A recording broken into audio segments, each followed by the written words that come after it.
የአሜሪካ የጦር አውሮፕላኖች በእስራኤል አየር ማረፊያ ጠምደው ይገኛሉ ተብሏል። ከቤንጎሪዮን እስከ ራሞን ሰፍረው የሚገኙት የአሜሪካ ግዙፍ የጦር አውሮፕላኖች በቀጣይ ሌላ ጓዶቻቸው እንደሚመጡ ይጠበቃል ተብሏል። እስራኤል ከአሜሪካ ዝርዝር ነገር ተነግሯታል። የእስራኤሉ ጠቅላይ ሚኒስትር ቤንያሚን ኔታንያሁም እየዛቱ ይገኛሉ።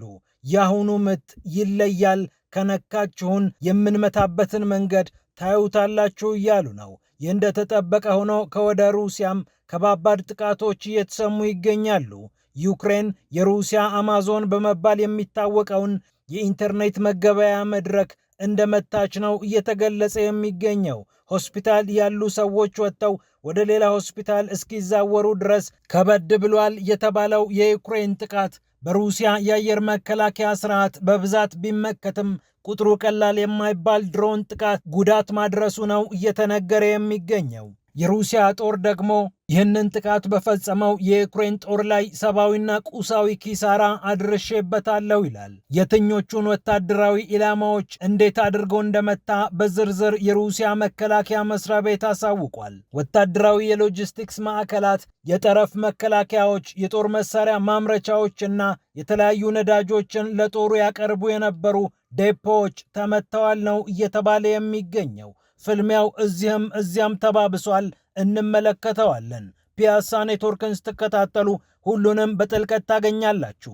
ፒያሳ ኔትወርክን ሰብስክራይብ፣ ላይክ እና ሼር በማድረግ የፈጣን የተአማኒና የጥልቅ ዘገባዎች ቤተሰቡን ስንል በአክብሮት እንጋብዛለን። ብስራት ከፈለኝ ነኝ። አሁን ወደ ጉዳዮቻችን አለፍን።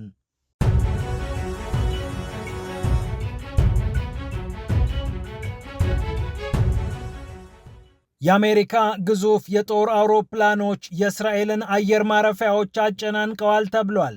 ከቤንጎሪዮን እስከ ራሞን ዓለም አቀፍ አየር ማረፊያዎች ድረስ የተጠመዱት እነዚህ የጦር አውሮፕላኖች ገና ሌሎች ጓዶች ይጨመርላቸዋል ተብሏል። እስራኤል ይህንን በተመለከተ ዝርዝር ነገር ከአሜሪካ ተነግሯታል ይላል የአክሲዮስ ዘገባ። በተለይ እነዚህ የጦር አውሮፕላኖች ግዙፎቹን ተዋጊ ጀቶች ነዳጅ በመቀለብ የሚታወቁ ናቸው ተብሏል። የቤንጎሪዮን ዓለም አቀፍ አየር ማረፊያ ከዚህ ቀደም በነበረው የግጭቱ ሰሞን ስራ መስራት እስኪያቅተው የእስራኤል የትራንስፖርት ባለስልጣናት ሳይቀሩ እረ ምንድነው ጉዱ እስኪሉ ድረስ አየር ማረፊያው በአሜሪካ የጦር አውሮፕላኖች ተከቦ ነበር። እዚያ ቆመው ወይም ፓርክ ተደርገው የሚገኙ የጦር አውሮፕላኖች አሁን በተጨማሪነት ስራ እንደሚሰሩ እየተጠበቀ ይገኛል። አሜሪካ እስራኤል የሚገኙ የአየር ማረፊያዎችን ወደ ቀደመ የጦር ዘመን የሚመልስ እንቅስቃሴ ጠብቂ ብላ ነግራታለች። ማክሰኞ ዕለት የነበረው የሲቹዌሽን ሩም ስብሰባ በዋይት ሃውስ ከተገባደደ በኋላ የአሜሪካው ፕሬዝዳንት ዶናልድ ትራምፕ የተለያዩ ወታደራዊ እቅዶች ጠረጴዛቸው ላይ ተቀምጠዋል። የመጨረሻውን ውሳኔ አላስተላለፉም ቢባልም የተለያዩ የሲቪል መሰረተ ልማቶችን ግን ጦራቸው እየመታ ነው።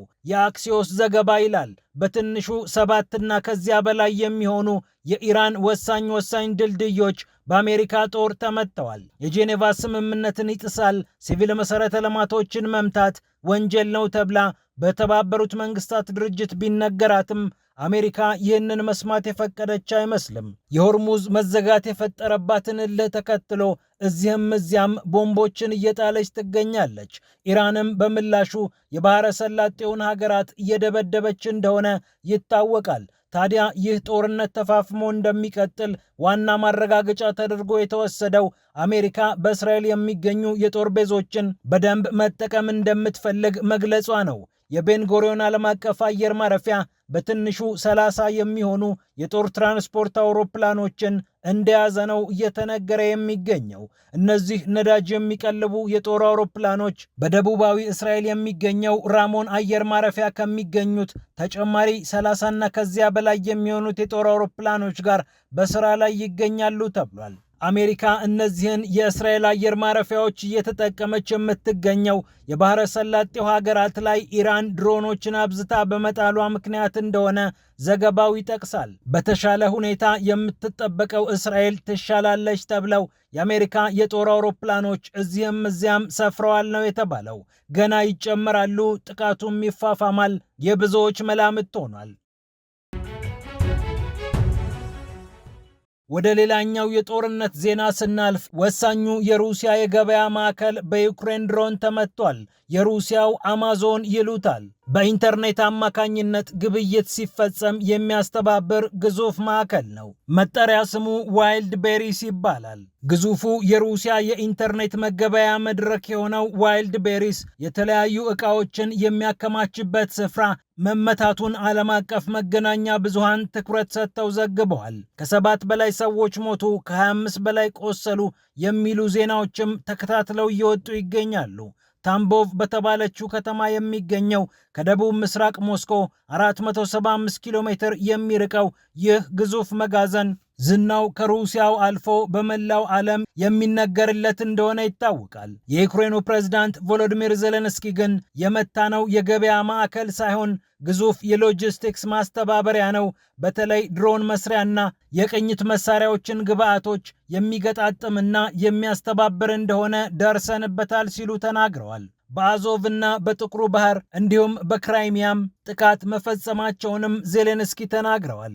ሩሲያ ደግሞ በመጋዘን ውስጥ የሚገኙ የምሽት ወይም የአዳሪ ሰራተኞች ተመተውብኛል ትላለች። በአንዳንዶቹ አካባቢዎች ከፍተኛ የሚባል ጥቃት ተከስቶ ሆስፒታሎች ውስጥ ያሉ ታማሚዎችን ወደ ሌላ ሆስፒታል እስከ ማዘዋወር ደርሻለው ነው የምትለው ሞስኮ።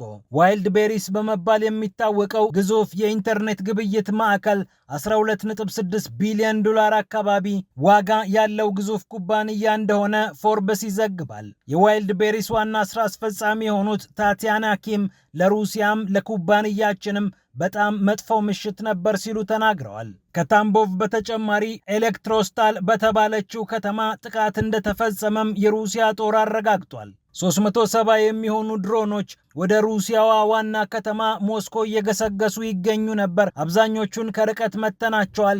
64 የሚሆኑት ደግሞ ሞስኮ ከተማ ሊገቡ ሲሉ ጥለናቸዋል ሲል የሩሲያ ጦር በሪፖርቱ አሳውቋል። በቭላድሚር ክልልም ሌሎች የዩክሬን ጥቃቶች እንደተመዘገቡ ነው የተነገረው። ከሐሙስ በኋላ ብቻ ከ200 በላይ የሚሆኑ ድሮኖች እንደተተኮሱ ሩሲያ አሳውቃለች። ረጅም ርቀት ተጓዥ ድሮኖቹ አሁንም በሩሲያ ላይ የተተኮሱ ሲገኙ ኪየቭ በተለይ የሩሲያ የኃይል መሠረተ ልማቶችን እየመታች እንደምትገኝ ይታወቃል። የነ ዜሌንስኪ መንግስት በሩሲያ ከሚገኙ የነዳጅ ማጣሪያዎች ውስጥ 43 በመቶዎቹ ከጥቅም ውጪ እንዲሆኑ አድርጌያቸዋለሁ ሲል ሪፖርቱን አውጥቷል። ሩሲያ ደግሞ ኪየቭን ስመታ የጦር መሳሪያ መጋዘኖችና ማጠራቀሚያዎች ማምረቻዎችን ነጥዬ ነው መመታው፣ እነሱ ግን ሲቪል መሰረተ ልማቶችን እየመቱብኝ ነው ብላለች። ስፑትኒክ ደግሞ የሩሲያ ጦር በዩክሬን ላይ ሰብአዊና ቁሳዊ ኪሳራ አድርሻለሁ ማለቱን ይዘግባል። የኦዴሳ ወደቦች ክፉኛ እየተመቱ እንደሆነ የሚጠቅሰው የጦሩ ሪፖርት የዩክሬን ጦር ኃይሎች የሚንቀሳቀሱባቸውን ነዳጅ የሚጭኑባቸውን ማዕከላት እየመታን እንገኛለን፣ በቸርኖሞርስክም ተመሳሳይ ጥቃት ቀጥሏል ሲል በሪፖርቱ ጠቅሷል። ስኔክ እየተባለ የሚጠራው ደሴትም በተመሳሳይ የጥቃት ኢላማ ውስጥ ገብቶ እንደተመታ ነው እየተነገረ የሚገኘው። ሪያቦቭካ ውስጥ ደግሞ የኔፕቲዩን ሚሳኤል ማስወንጨፊያዎችን ይዞ ሲጓጓዝ የነበረ ተሽከርካሪ ተመቷል ተብሏል። የጦሩ ዝርዝር ሪፖርት ሲቀጥል በአንድ ቀን ብቻ ከ500 በላይ የዩክሬን ወታደሮች ሞተዋል ይላል። 515 የዩክሬን ወታደሮችን ገደልን የሚለው የሩሲያ የጦር ሚኒስቴር 230 የሚሆኑት ወታደሮች የሞቱት ሲቨር በተባለው የጦር ክፍል እንደሆነ ይገልጻል። ሴንተር 370 ወታደሮችን፣ ዛፓድ 215፣ የጌጦር ክፍል 145፣ ድኔፕር ደግሞ 65 የዩክሬን ወታደሮችን እንደደመሰሱም አሳውቀዋል። የዩክሬን ወታደሮች ብቻ አይደሉም፣ የኔቶ ቅጥረኞችም ተገድለዋል ሲል ሪፖርቱ ይጠቅሳል። የሩሲያ ጦር 774 የዩክሬን ድሮኖችን ሰማይ ላይ መጥቶ እንደጣለም በሪፖርቱ አስቀምጧል። ጦርነቱ እየተፋፋመ በሄደ ቁጥር ሁሉም ጥድፊያ ውስጥ ገብቷል። ዩክሬን ያሏት የአየር መከላከያ ስርዓት ተተኳሾች እየተሟጠጡባት ነውና ሞስኮን በፍጥነት አስገዳጅ የሆነ የተኩስ አቁም ስምምነት ለማስፈረም ቸኩላለች። ሞስኮ በአንጻሩ የኪየቭ የአየር መከላከያ ስርዓት ተተኳሽ ማለቁ ተጨማሪ ጥቃቶችን እንድትፈጽም አበረታቷታል። በተለይ ግዙፍ ባሊስቲክ ሚሳኤሎቿ በፍጹም እየተነኩባት ስላልሆነ ጥቃቱን አጠናክራ መቀጠሏ የሚገመት ነው። የአሜሪካው ፕሬዝዳንት ዶናልድ ትራምፕ ደግሞ በኢራን ጉዳይ ትኩረታቸው ስለተሰወረ አሁን ሁለቱን ሀገራት የሚያስታርቁበት አንቺም ታይ የሚሉበት አቅምና ወኔ ላይ አይገኙም። አሜሪካ ለዩክሬን ሚሳኤሎችን ገጣጥመሽ ስሪ ብላ ፍቃድ ብትሰጣትም በአጣዳፊ ሁኔታ ሚሳኤሎቹ እንደማይደርሱ ስለሚታወቅ የሩሲያ ጦር ተጨማሪ ጥቃቶችን መፈጸሙ አይቀርም። የዩክሬን ጦርም በአንጻሩ ረጅም ርቀት ተጓዥ ድሮኖቹን እንደ መደራደሪያና ወደ ጠረጴዛ ዙሪያ መመለሻ መሳሪያ እየተጠቀመ ይገኛል። ፒያሳ ኔትወርክን ስትከታተሉ ስለቆያችሁ ክብረት ይስጥልን ብለናል። ፒያሳ ኔትወርክን ሰብስክራይብ፣ ላይክ እና ሼር በማድረግ የፈጣን የተአማኒና የጥልቅ ዘገባዎች ቤተሰብ ሁኑ ስንል በአክብሮት እንጋብዛለን። ብስራት ከፈለ ነበርኩ። ሰላም ለዓለማችን።